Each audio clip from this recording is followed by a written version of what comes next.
What are you going to get if you step up from a high B glider or a mid-C glider and you change to one of these new ENC two-liners? What are you going to get?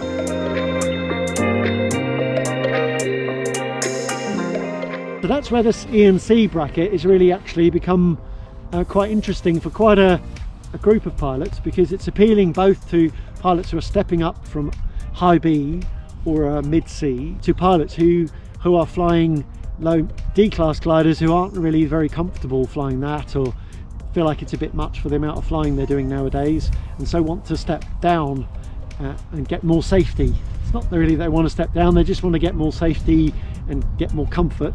And so this ENC two-liner bracket is appealing to, I think, that whole range of pilots. What it does mean, I think, as well, we'll see, but I think it's going to make the low D, the END three-liners, I think, pretty much obsolete. I think they really have been for a while. I know that some pilots don't agree with that, but I think at the end of the day a lot of pilots are wanting the benefits of two-liners, and so that END three-liners are really becoming less and less appealing. And I think now as well, even in the C class, I think there's still going to be an interest in the three-liner ENC class. So now that some of those ENC two-liners like the Bonanza 3, the pilot demands are actually not at the higher end of the C class. We'll see as well that what effect that has on the rest of the ENC market, the normal three-liner ENC market. Gliders like the Sigma 11 and the Delta 4 and the Arctic 6, etc. So we'll see about that. Personally, I think they still have their place just because of the feeling and the handling. They have a different feeling and handling about them. So the ENC two-liners, they feel very taut and solid, collapse resistant and efficient.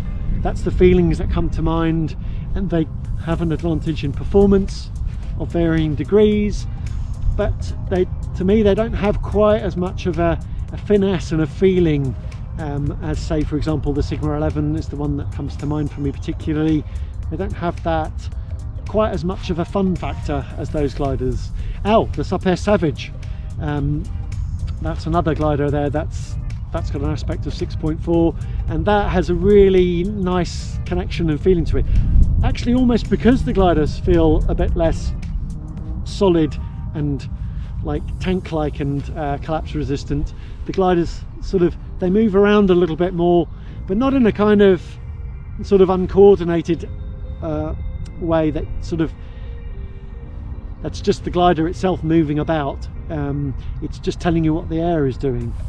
So yeah, so difficult to explain exactly, but if I was choosing a glider just for sweetness of handling and just for the pleasure of the handling and playing around, then I think the ENC two-liners, they still have an edge on them, some of them. But in terms of the out-and-out performance and that solidity, they're the ENC two-liners have the edge. What are you going to get if you step up from a high B glider or a mid-C glider and you change to one of these new ENC two-liners? What are you going to get? Well, you're going to get a bit of an increase in glide, I think noticeably so. Just at trim, when you're gliding around, the gliders, they do glide really, really well, and particularly when they're cutting through chop, they cut through very nicely. But you're not going to get so much of the benefit until you start using the speed bar. So if you're not a pilot that uses the speed bar much, you're not really going to gain so much from flying a two-liner. And the pilot demands and the user friendliness in some ways are a little bit less easy than the three-liners, I feel.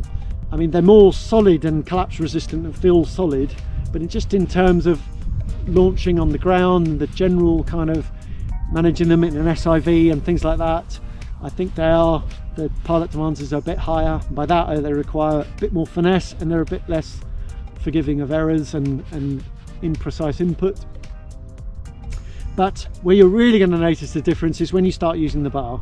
As you go on the bar, the gliders do pick up speed better, and they really keep their glide better, particularly the Arctic R and the Photon. That's where you particularly notice that increase in performance.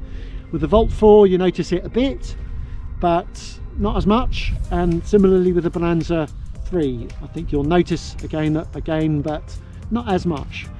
But then again, the pilot demands for the Bonanza 3 are lower. So that's a decision that you're going to make, is decide what's the right balance for you, what's the right compromise.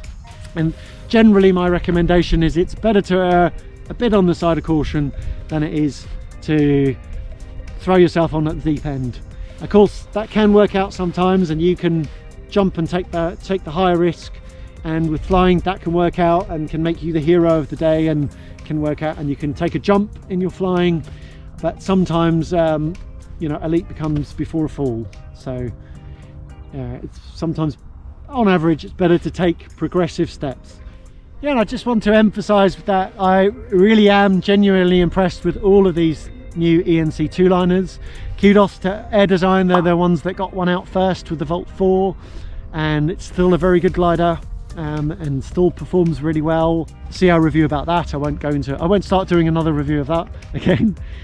So I'm really impressed with them, but what I'm really interested in is that, and surprised by, to be honest, is that even though I'm used to these different gliders feeling and behaving quite differently, the difference between these 4 ENC two-liners I've tried in the way they behave on the ground and in the air, and their sort of general character, their handling, sort of their general feeling is really very different. So I've now covered the Photon and now the Arctic R, and before the Volt 4.